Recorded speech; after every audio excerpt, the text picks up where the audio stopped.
You're listening to Into the Valley, a Phoenix Suns podcast, a part of the Brightside Podcast Network. Welcome, everybody, into the Valley. I am Ethan Shutt, joined as always by Philip Russell and Ryan Shutt, coming at you on Sunday evening, a wee bit late. Schedules didn't allow the normal recording, so we're coming at you pretty late on Sunday. Hopefully, you're able to either join us tonight on YouTube live here or listening to us sometime this upcoming week. Philip, how are you doing on this Sunday evening? I'm good personally, but I'm sad basketball-wise, but we'll get to that. Ryan, how are you doing, buddy?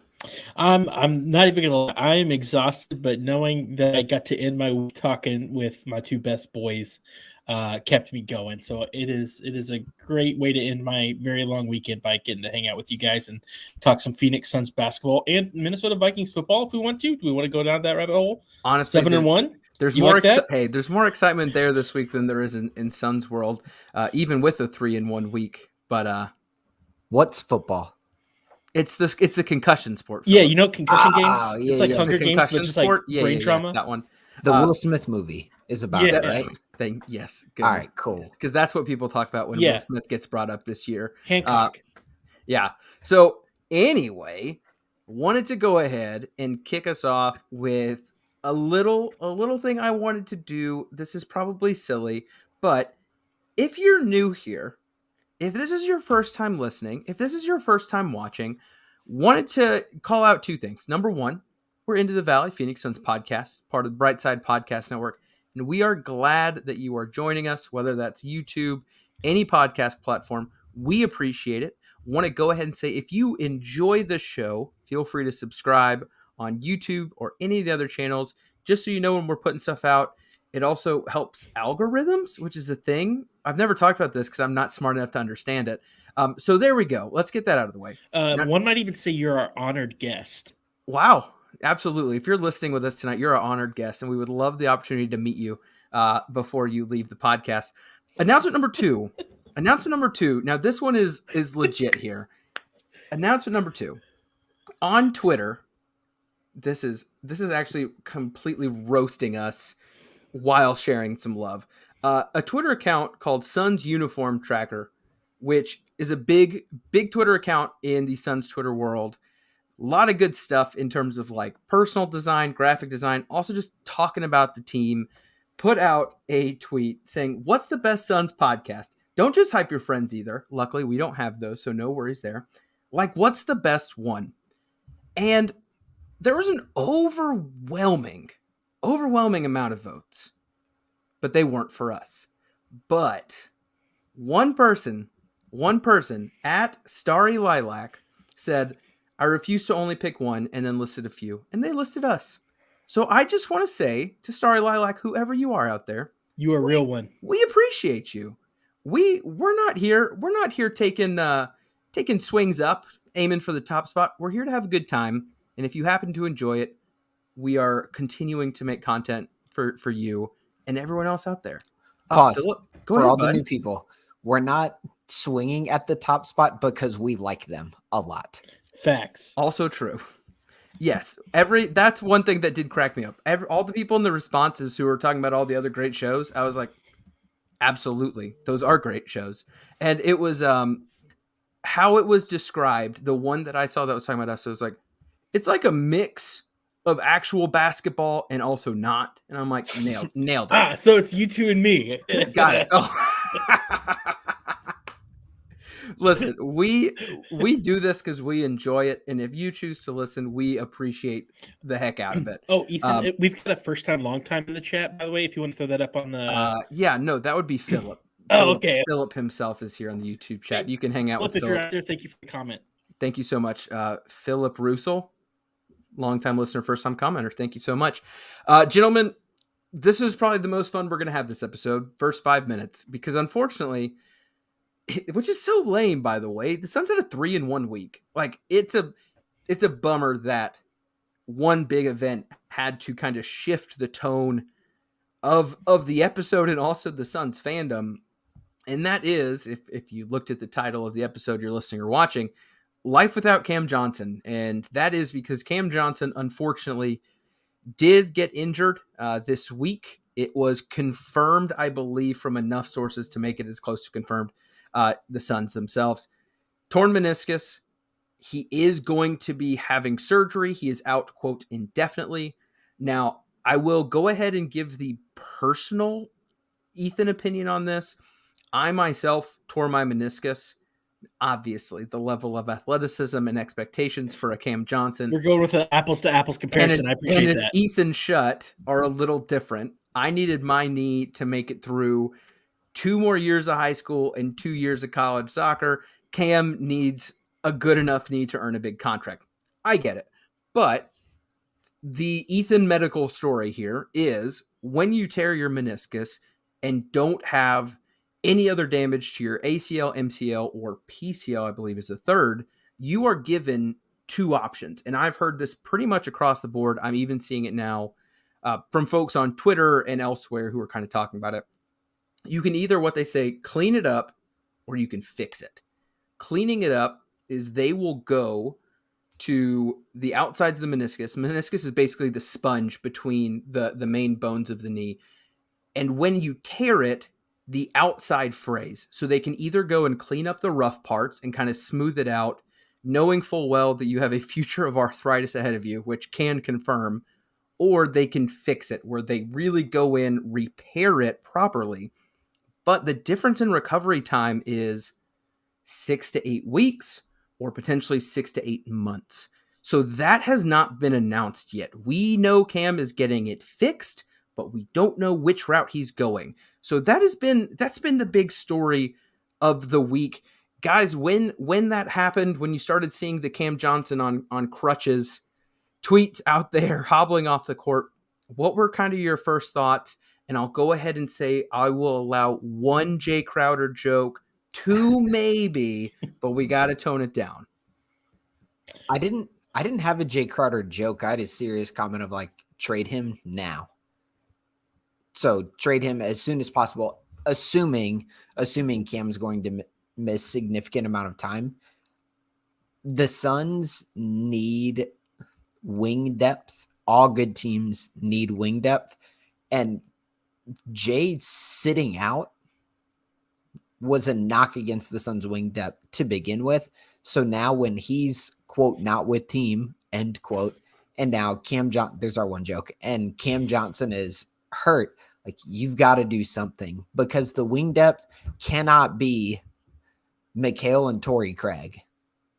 Because really what it is right now, it's Mikal, Torrey Craig, and then Damian Lee, who if he's playing a 3 or 4, which he's filling in sometimes, he did fill in sometimes this week, he's out of position.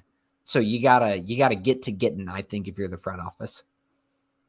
My reaction was kind of twofold. My first gut reaction, and this is a little cynical, was I feel like I just brought this up on the podcast a week or two ago, right? I put my tinfoil hat on and brought up Cam Johnson's history status, and talked about, you know, how he's been injury prone. He missed a game in the first week, got hurt a couple times within the first week of games, and I brought up the point, like, if that happens, if something happens, it's going to be a long-term thing for Cam. And lo and behold, here we are just 3 weeks later, basically talking about this. My second reaction, once I kind of put that aside, was I feel terrible for Cam, who was playing for a bag this season. We like to see the good guys win. We like the guys that we support getting what's theirs. I really wanted to see Cam Johnson get paid. And I feel like this is going to be a massive blow to that. And yes, he's still going to be very well off. Yes, he's still going to be financially secure. But man, you have to hate it for a guy who was playing well and was setting himself up to get a major payday within the next calendar year. And I'm just bummed for the guy, man. Like, this really could have a big impact on his compensation moving forward because, again, of that now in the back of their minds is he going to be healthy long-term? What does his body look like long-term? Can we keep him? Is he worth the kind of money that he's probably looking for? And there's a lot of question marks. So I just hate it for the guy, man. And having watched Ethan go through different injuries in high school, like, I had a lot of them. That's it's no fun when it's you see like the grind it takes. And obviously we see that all the time with athletes. We've seen Clay come back from basically 3 years sitting out. It just sucks. It sucks for the Suns. It sucks for him. And man, I hope he gets the support around him mentally, emotionally, physically to be back better than ever when all said and done. And I wanted to take a quick pause before kind of continuing this conversation, because I've got a question that I kind of want to just pick your brains on. This week, like we said, our tone is down and somber, and we're really bummed about this. We have been strong, loud members of the Cam Johnson hive for a while now. But big picture, I do want to just say, if you haven't been able to follow along this week, our last episode, we were recording while playing Houston on Ryan's birthday and Devin Booker's birthday and Sam Cooper's birthday. Big birthday for Phoenix Suns podcasters and players. The Suns ended up winning that one handily, followed it up with a win against Minnesota, and then the Cam Johnson injury happened on November 4th in the loss to the Trailblazers, which we'll probably discuss a little bit. And then the following night, they beat the Blazers. So they went 3-1. To Ryan's credit, we always do our predictions for the upcoming week. Ryan correctly predicted that.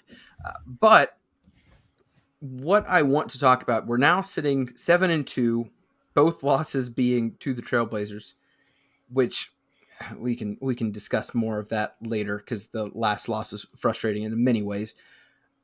As we look at the Cam Johnson situation, here's the question that popped up in my mind.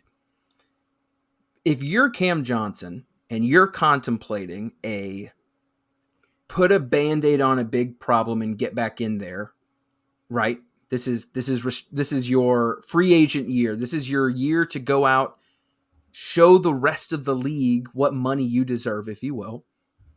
At the same time, obviously trying to show your worth to the Suns and contribute. You're finally starter.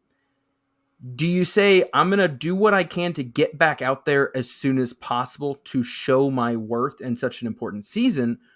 Or do I say, look, I think he's 26, 27, maybe 26. Like, I'm not an 18-year-old, 19-year-old going through this. I'm a little older than the rest in my draft class here. I would rather make sure I take care of this properly to take care of myself long-term, even if that might come at an immediate sacrifice of this next deal. Also knowing probably that would mean he's sticking around in Phoenix.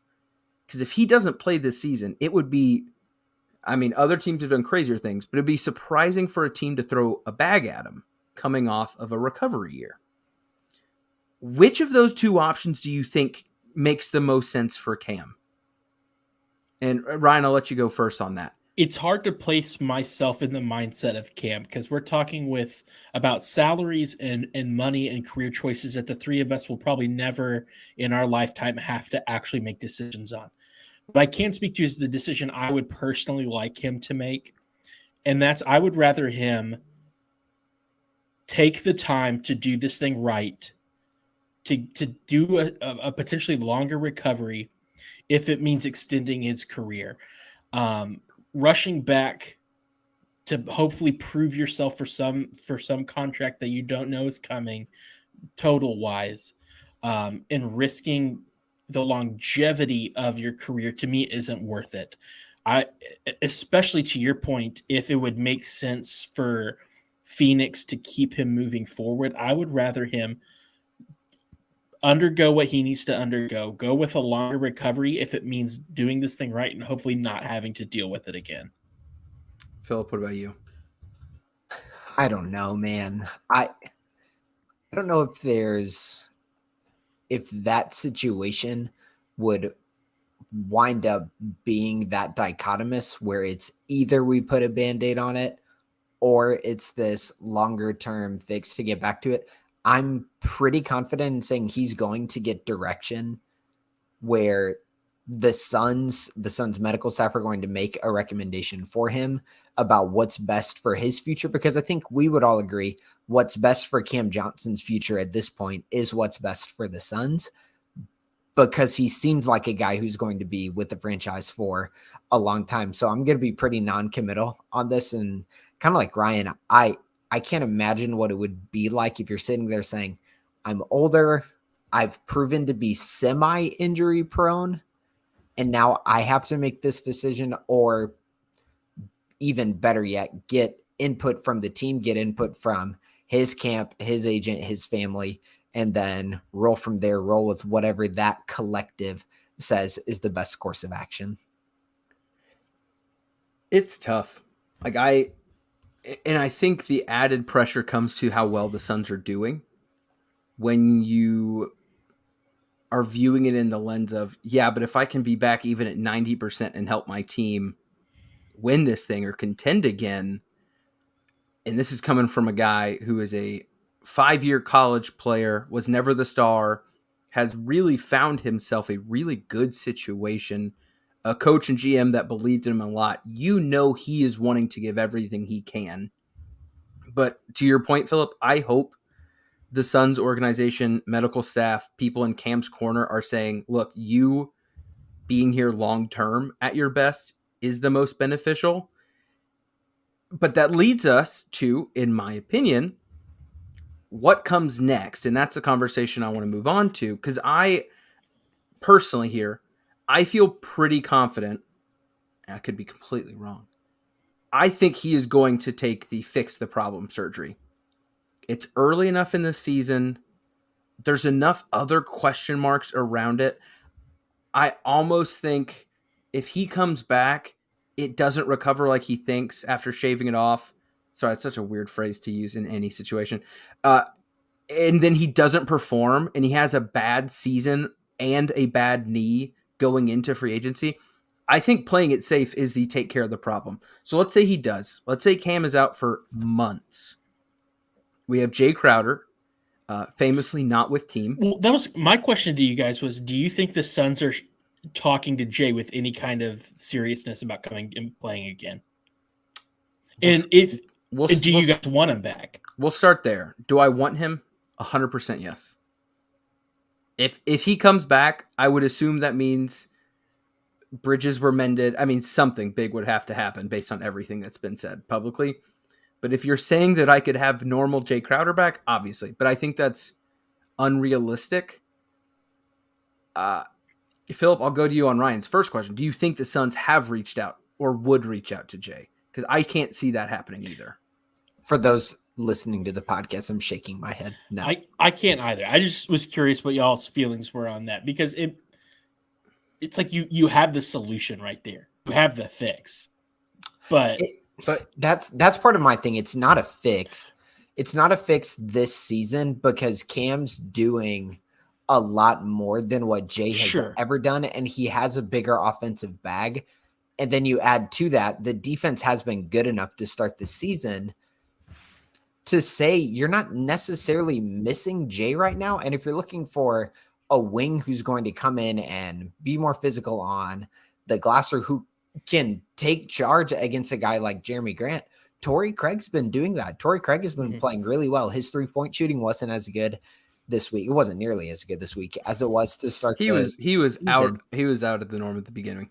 But he plays physically where Cam might not be able to. So I don't necessarily think they're missing a Jay Crowder type player very much right now. Again, that's with Cam Johnson in the lineup. So with Cam Johnson out of the lineup, Phillips already mentioned one name, but the two names that I think are going to be brought up the most are Dario Saric and Torrey Craig. I think those are the two names that are going to float to the surface as the how do we plug the hole for the short term. And again, short term could be the season. And I wanted to make one small note. If things had gone differently the other night, I think we'd have some great information to share with you all, the listeners, as, okay, what did the Suns do in their first post-Cam Johnson game? The problem was, if you're looking at the stats of that game to make any argument at all, you're not going to be able to. That game was a rout from early on.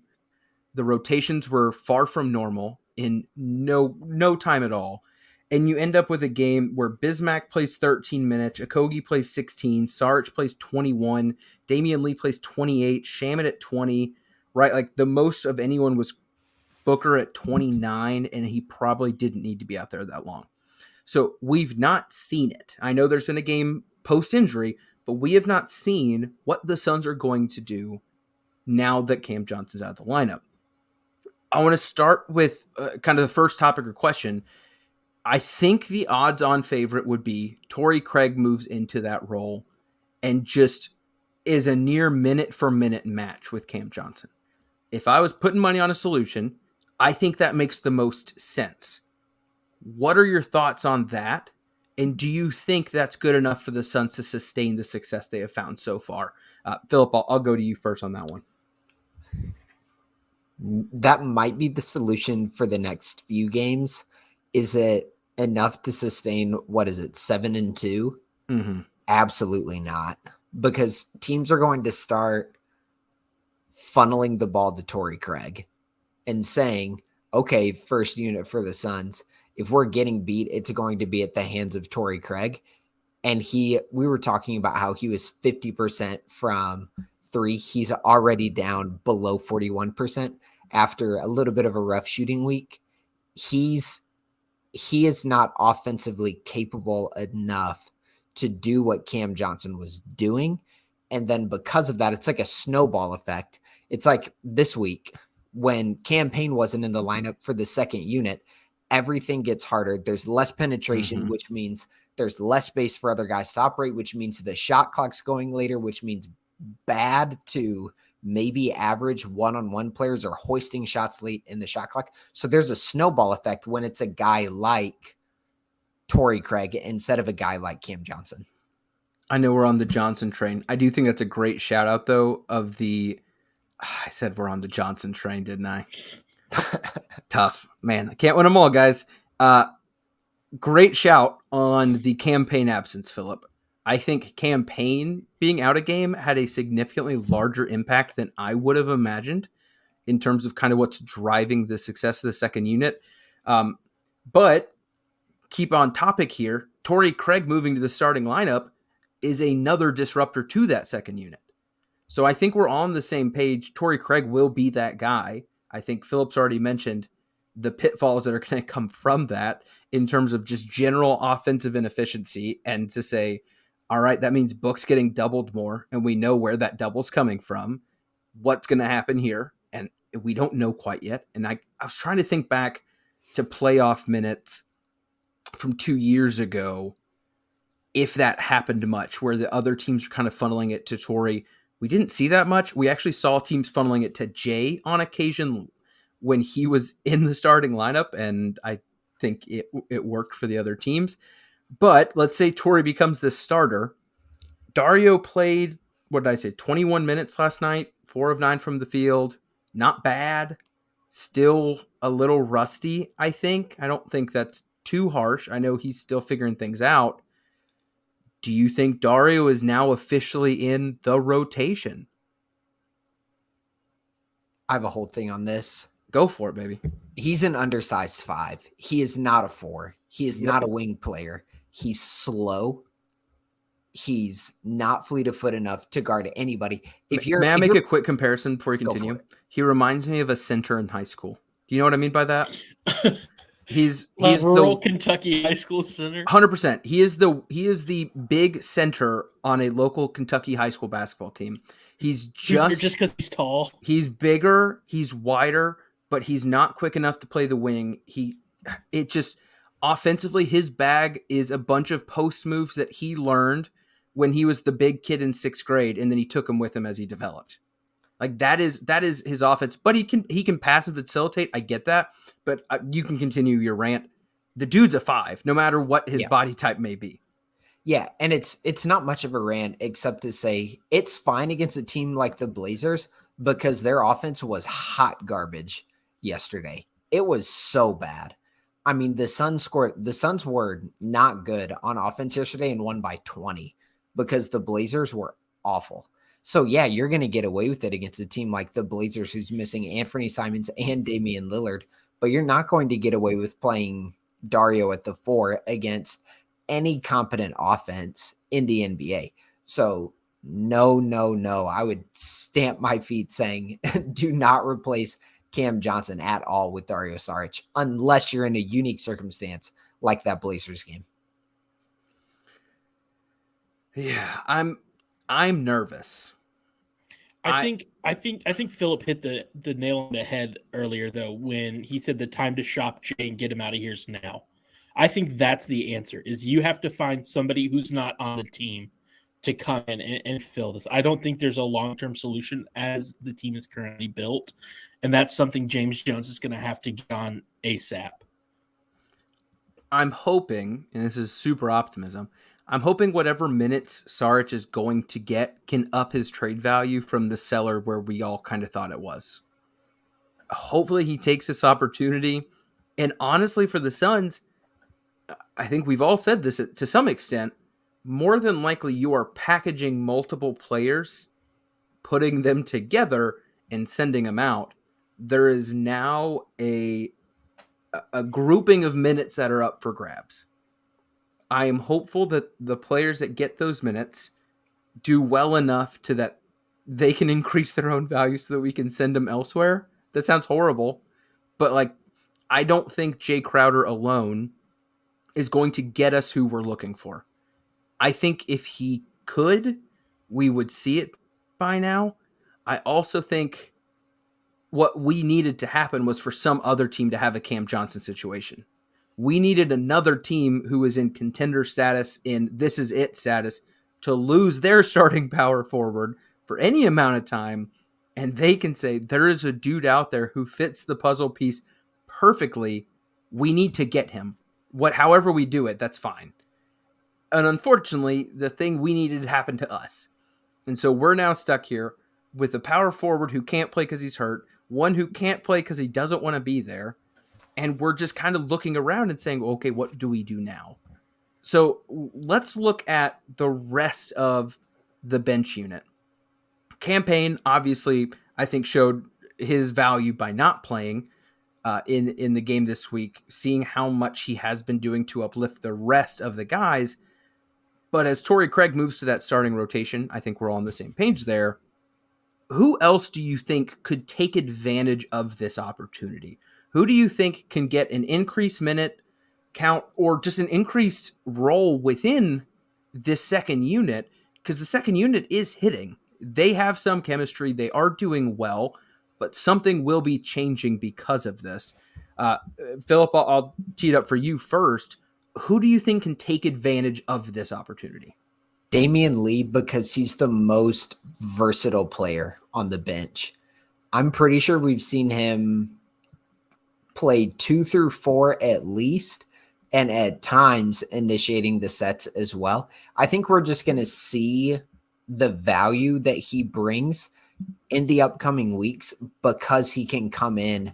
And again, this is what I said at the beginning of the season. He's the kind of player who can come in and fill a role. Even if that means he's going to play undersized and his job is just to be in the mix, helping out with defensive rebounding, he's going to do it. Ryan, anything you want to add there? Just for the sake of curiosity, I'd like John Kogi to get a few more minutes, and I think this could be a cool opportunity for him maybe to do that. I've liked, for the most part, what I've seen from him so far, and I could see him kind of being a beneficiary of some of those extra minutes up for grabs, even if it's just an extra 3 or 4 here and there.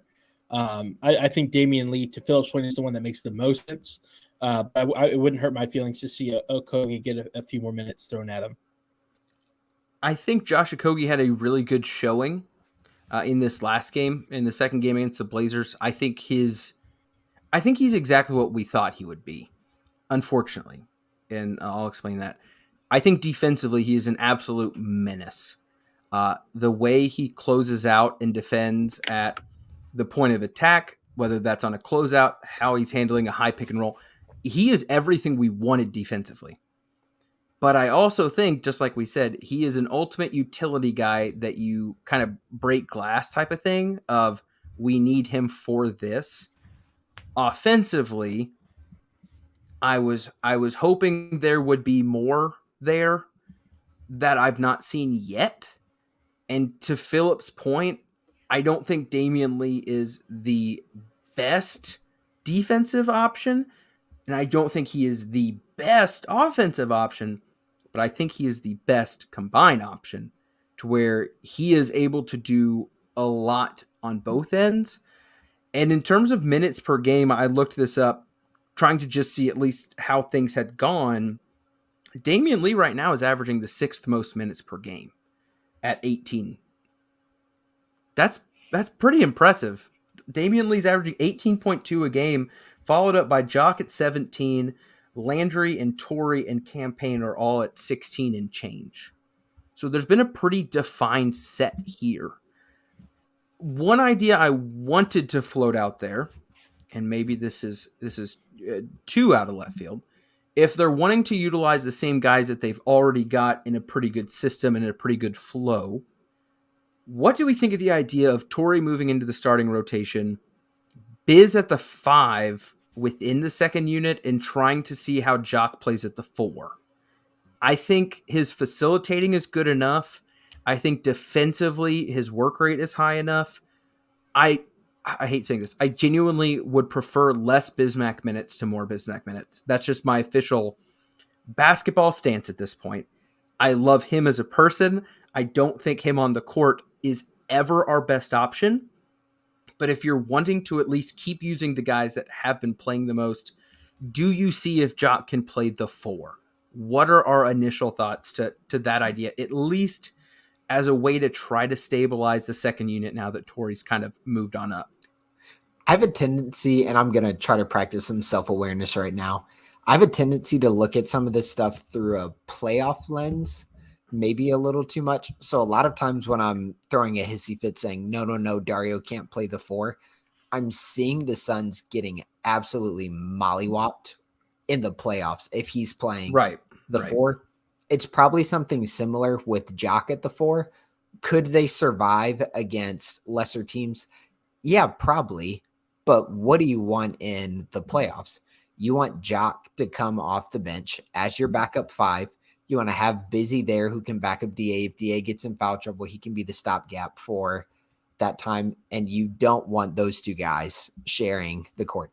So again, maybe like against the Blazers, it can work occasionally, but that's not the rotation that I would be looking for.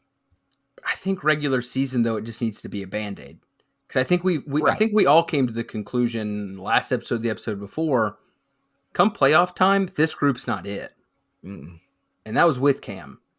With Cam out, I think it just emphasizes even more the need to go outside. And I don't remember which one of us, if we discussed this on the episode or not, but I thought it was really telling that when DeAndre Ayton was hurt, Busy jumped from third to first center to keep Jock with that second unit. I think they're very happy with him, Cam, Damian, Landry doing their thing, building that synergy, which is a stupid word, but like they like what is being created there. I don't think they would want to disrupt that, but I don't know if they can continue. Oh man, I don't think they can be successful even in the regular season if they are relying on Dario to take the role from Torrey on the bench unit, because I start getting really, really concerned about the defensive efficiency of that second unit, to the extent where I almost would put Dario in the starting rotation to have Torrey Craig still on the second unit. If you're just looking at net positives and negatives, offensive and defensively, McHale and DA can cover up some of Dario's wrongs defensively. Torrey's a great addition defensively to the starting unit. But now you're saying defensively, a rotation, if they're all out there together, of Campaign, Landry Shamet, Dario, Damian Lee, and Jock. What does that look like? Like, do you think that 5 can keep your starters in games? Because I don't know, and maybe I'm being too pessimistic here and just drinking my sad boy hours of Cam Johnson getting hurt. But like, Ryan, do you get concerned with not just trying to replace Cam in the starting lineup, but then we're still worried about replacing Torrey in the second unit, because I think that's going to be a bigger loss than some people might be talking about. Yes, no, I mean, I think we've talked about it since last season that depth is an issue. When you take out then one of your biggest players from your starting five, there's a ripple effect, there's a waterfall effect. This is going to be, I think, a test of Monty's ability to adapt and adjust and mess around. We've seen him running several different lineups early on this season, kind of figuring things out. I think it's going to be a lot of piecemeal running different 5-player rotations to figure what works. Because honestly, if I had to guess, I'm guessing Monty doesn't have the answer right now. I think I'm concerned. I don't have a great feeling about until I see our names being thrown out on the trade market. I don't love where we're at, and I think I'm not in like panic mode or like DEFCON 3 or whatever it is at this point, but I'm not feeling great. I'm not feeling great. Philip, I got a question for you. Which of these injuries, in your opinion, would hurt the Suns the most this season? Chris Paul being out for 6 months or Cam Johnson being out for 6 months?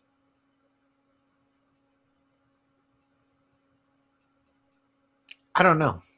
Isn't that weird that there's not the first team All NBA, All Star, blah blah blah? Like, it is weird that there's been such a significant difference to perceived value from Chris Paul this season in such a short amount of time. That is less a slight at Chris Paul and more a testament to the Wings and how good they have been, especially the Twins, which I'm about to talk about in our next segment. So I'm not going to go into it here, but Mikal and Cam have been phenomenal to start this season.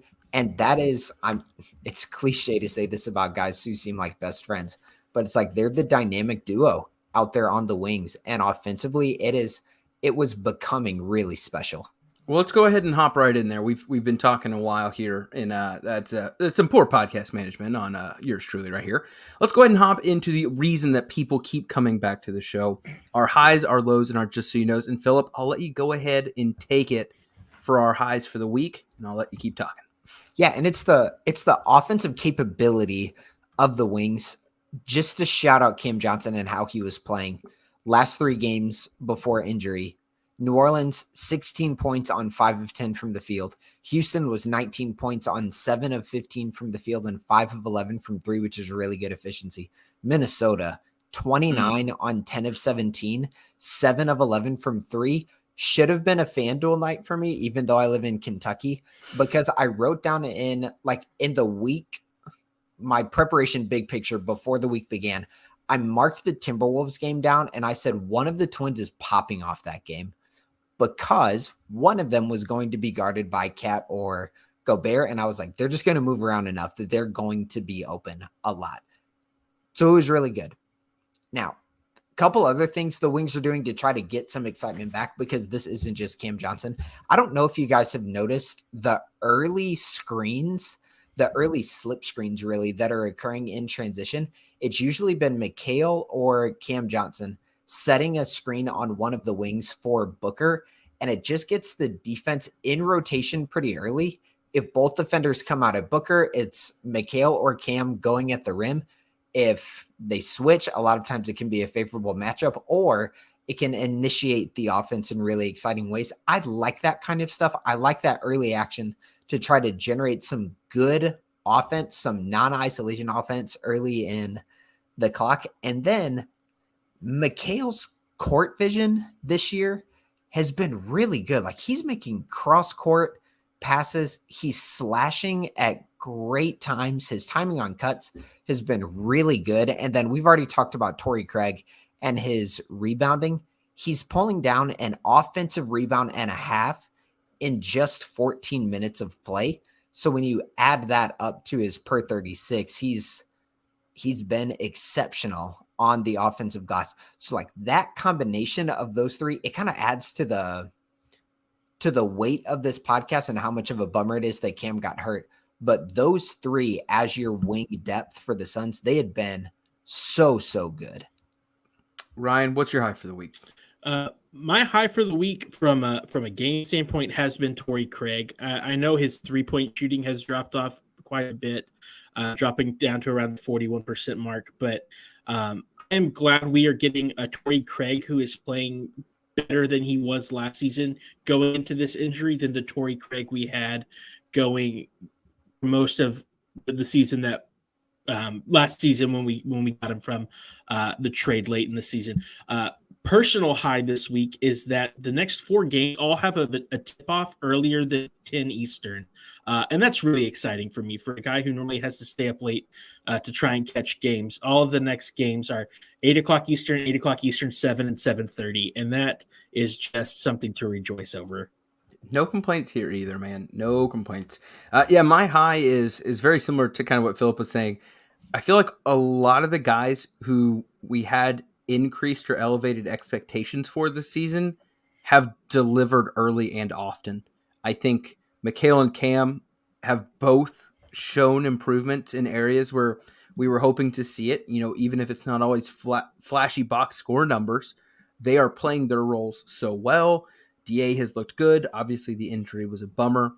Booker has increased a lot of key stats that we were looking for as he continues to really put together a good early season. Had a couple bummers, if you would. The last 2 weeks, he's kind of had one bad night each week, but overall, smaller sample size, still great. And the only guy we really didn't have increased expectations on was Chris Paul, and we asked him to play less, and he's playing less. So, I mean, things seem to be going the direction we would like. The Cam injury, I think it's hard to not have that kind of just be kind of the gray cloud over a lot of the positivity here. But overall, 7-2 is a fantastic start and not one that I expected. They seem to have either worked through growing pains or growing pains didn't really exist. And we might have overinflated some of our concerns with the new guys coming in. So overall, a continued great start to the early season. And we talk all the time, teams are finding out a lot about themselves early on, and that means a lot of good teams have some ugly losses early and figure it out. If you can stockpile some of these ugly wins, early wins, you set yourself up really well for later on. So that's my high. My low for the week is officiating with an asterisk that says karma. So the loss to the Blazers, within the last 2-minute report from the refs, they had 3 total missed calls, I believe. They missed a defensive 3 seconds on the Blazers that didn't get called. They said they should not have called the Mikal Bridges walk on the final possession for the Suns, and then they realized they missed the Jeremy Grant walk on his final play, the buzzer beater that won it.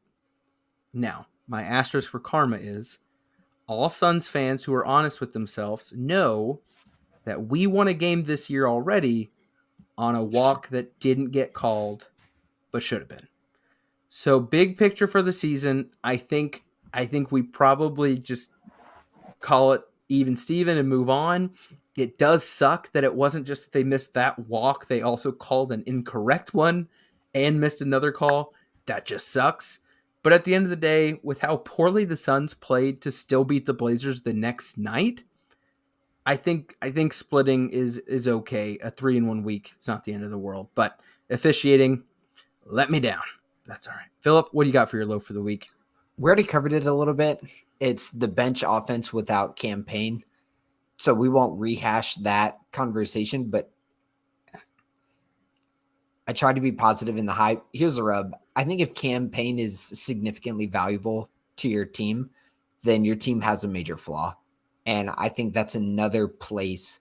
The backup guard and initiating guard is another place for the Suns to look when it comes to trading guys like Jay Crowder, Dario Saric, etc.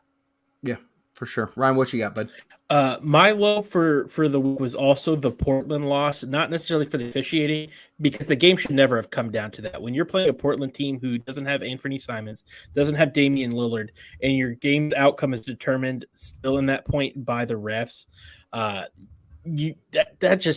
that's a bad loss, especially the next night when you show that you're beating them by 20 on an off night and you can still do that. That's just a bad loss you shouldn't take. And that was just disappointing to see. All right, Ryan. Just so you know, for this week in Suns basketball, what you got? My just so you know is that despite having the injuries to that we're dealing with some guys banged up, we got Johnson's injury.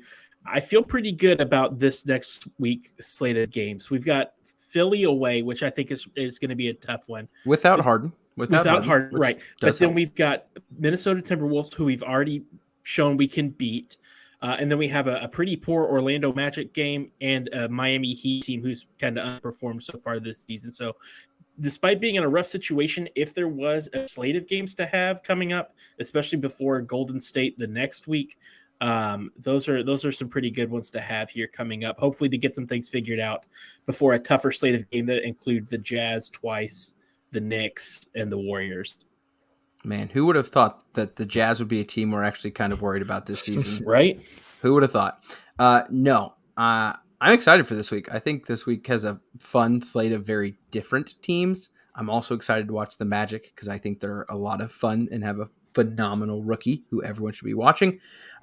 My just so you know is that I'm really sad that Cam Johnson's hurt. That's legitimately it.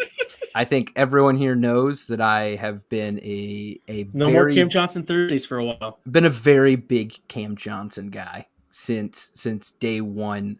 I am bummed, like sad for him. The whole situation. I hope it all works out for the best. Him first, then the team. To be quite frank, I just want it to work out for him. But Philip, our final, just so you know. We have a history on this podcast of mentioning things that are happening around the NBA that are bigger than basketball. So we wanted to take a minute here at the end of the podcast to address some of the Kyrie Irving stuff, we'll say, that has been going on. And my just so you know can be summarized like this. What Kyrie is doing matters a lot. The promotion of that particular film, the kind of waffling back and forth between like, am I apologizing? Am I trying to be coy? Still, that stuff matters, and just a brief reason as to why it matters and why it's dangerous that he's been peddling in this. The film that he tweeted about includes a claim that Jews falsified the history of the Holocaust in order to conceal their, quote, nature and protect their status and power. It also promotes an idea that Black people are the, quote, true children of Israel, which is a way for some extremist ideologies to marginalize Jewish people, specifically within an American context. And it's tapping into an ideology that's shared by parts of a group known as the Black Hebrew Israelite movement. And this particular group uses platforms like Facebook, YouTube, Instagram, Twitter to disparage Jewish people through the questioning of historical facts, flagrantly co-opting religious texts that are about Jewish people to not be about ethnically Jewish people, and then promoting stereotypes.